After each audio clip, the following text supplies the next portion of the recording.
Hey there guys, gals, and non-binary pals. Today, we're going to unbox the $20 AEW World Championship belt from Walmart. The box design is pretty cool. The back of the box has the first ever AEW champion, Le Champion, Chris Jericho on it. With his signature, it's super neat. Jericho's the GOAT. Fight me.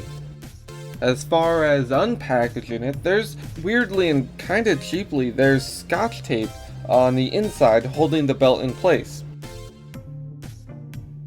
The use of scotch tape over traditional packaging tape is a little weird, but this choice of adhesive is probably because the heavier tape would peel away the pleather texture on the belt straps.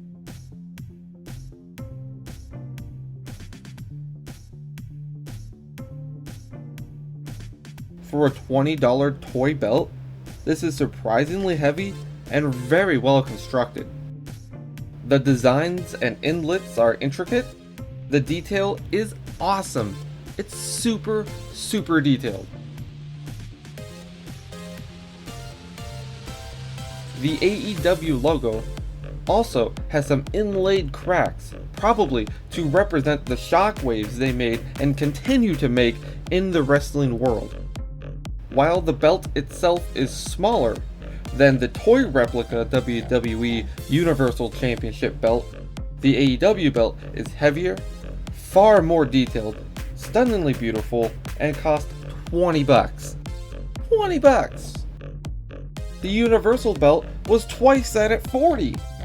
I mean, I got it at the Stomping Grounds pay-per-view in Tacoma, but I mean, come on. $40, and it came in like a really cheap, dusty plastic bag with no effort put into the packaging at all. This wasn't kind of a cool unwrapping experience, but whatever.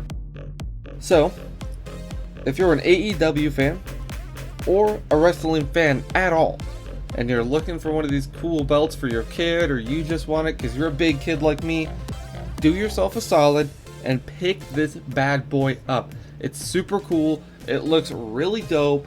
It shines real nice. And you're gonna be Le Champion. Who doesn't want to be Le Champion?